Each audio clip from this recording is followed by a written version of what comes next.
Looks like a picture of this. Oh, yeah. Oh, he's already over there. I didn't even know.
cell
phones now and being able to talk to anybody in the United States. It wasn't that long ago. The railroads had to have these space stations, say about every 20, 25 miles from the main transmitter in order to get their radios to work. So the tower disappeared, but the building is still here.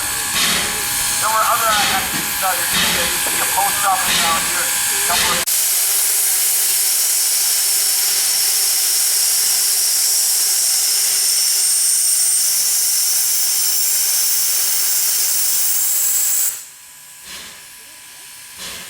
that sound you just heard, that was the pop-off valve. and that controls or keeps the steam from going too high above the boiler pressure.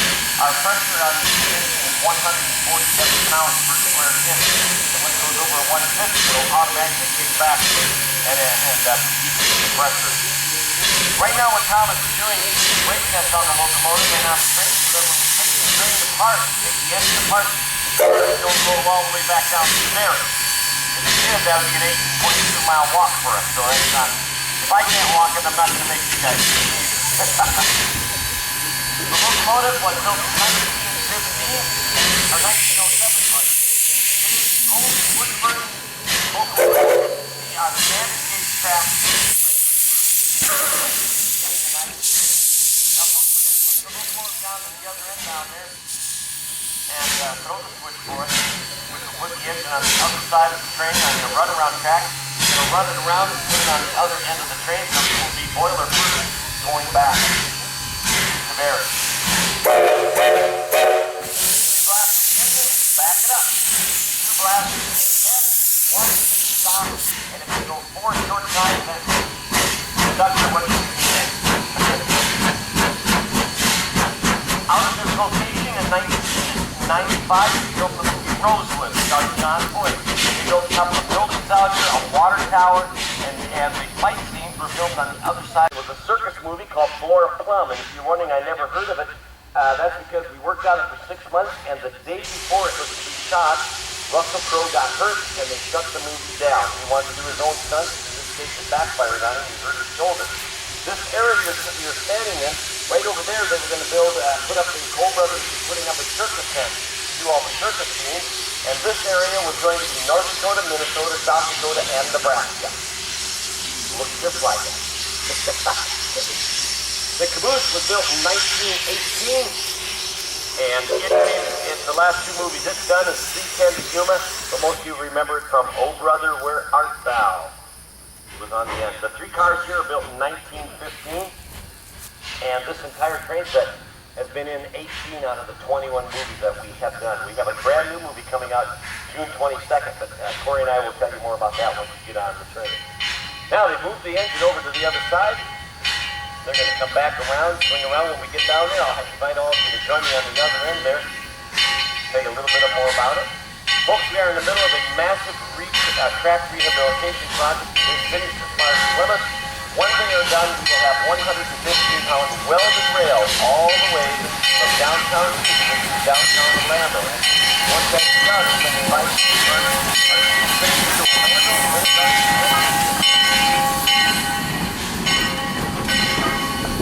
All right, let's head down there. Now as Mr. East is walking down to throw the switch so they can move the engine over onto the main line, and then they'll back up this way. We still have our fire truck that still has to come through, and he's running about 1 mile behind us. Once again, I call it a fire truck, but actually he's got a tank of water. It's one of those old-time putt-putt cars from the 1950s. 2 blasts of the whistle means ahead. They're going to take number 2 down and put her on the main line.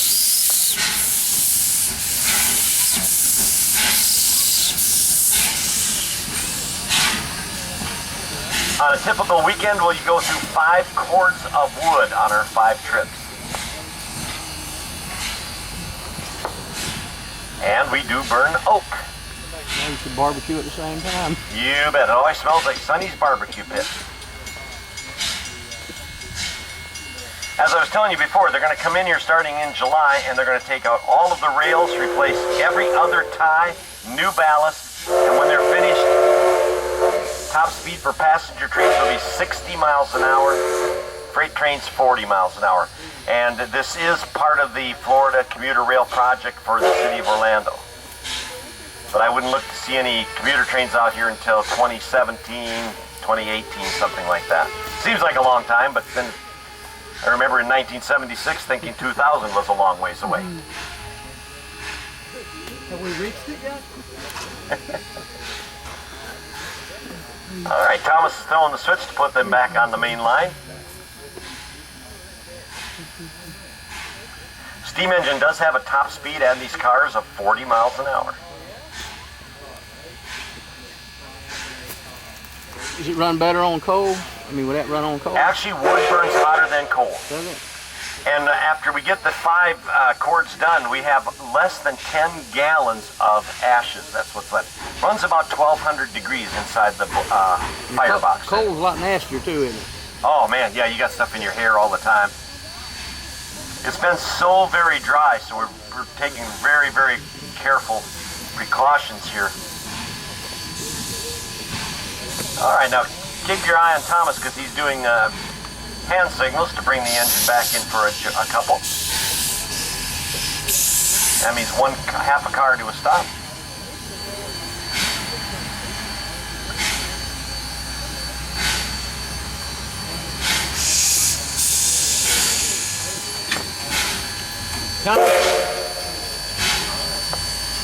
Now you see he's holding up 3 fingers.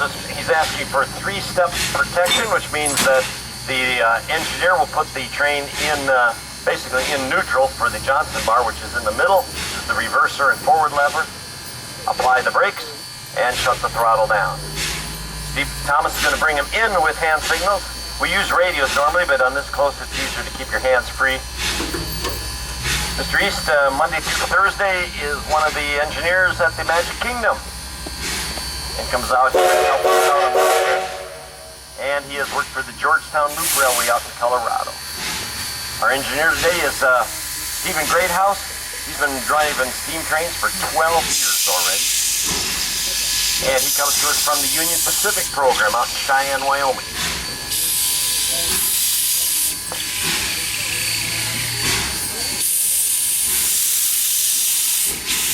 Bring her in nice, Thomas. Bring her in nice.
That's called giving it a stretch.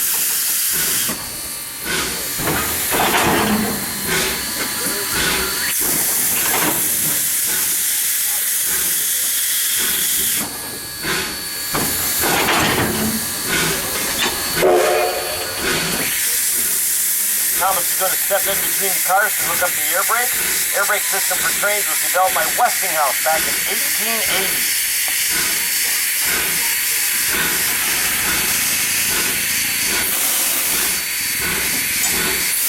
Now you hear that chugging sound, that's the air compressor restoring the air to the rest of the train. Even the headlights are steam powered on this train, on the engine. Inside the cars, as we run the headlights, we're putting up kerosene lanterns from the old Baltimore and Ohio Railroad. And I see our firefighters are on their way here.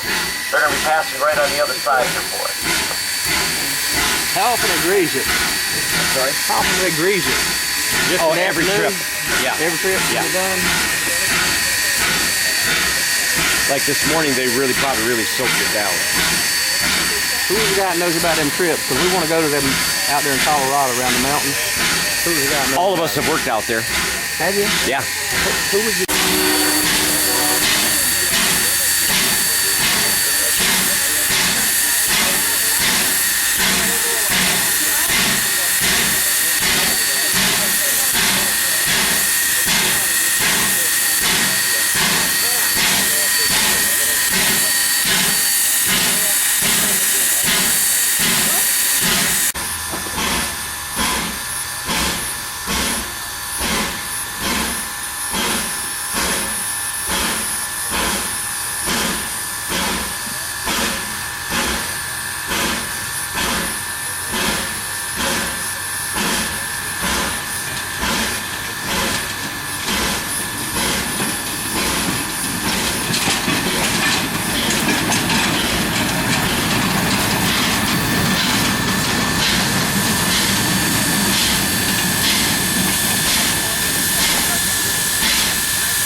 tour boat doesn't have to get here right at the wrong time.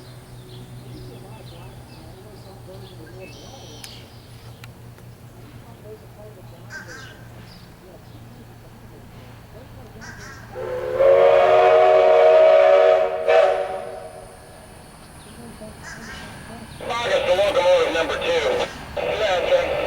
Number 2, I have taken numerous problem situations and severities. They are requesting that we tone down the whistle, please. So let's try it and see if we run into any problems. Thank you. Well, the whistle is not very severe. They're watching you, so please.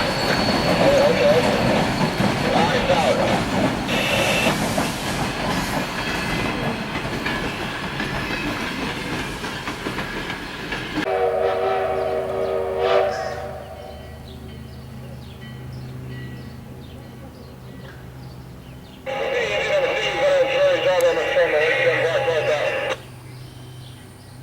Well, that tour boat doesn't have to get here right at the wrong time.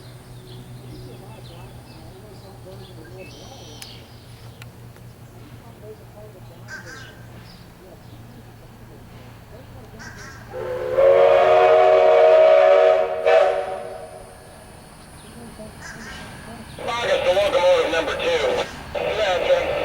Number 2, I have taken numerous problem situations and severities. They are requesting that we tone down the whistle, please. So let's try it and see if we run into any problems.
good photos of trains and you like hearing engines working hard, come out for one of our photo specials. The next one will be in fall, I believe.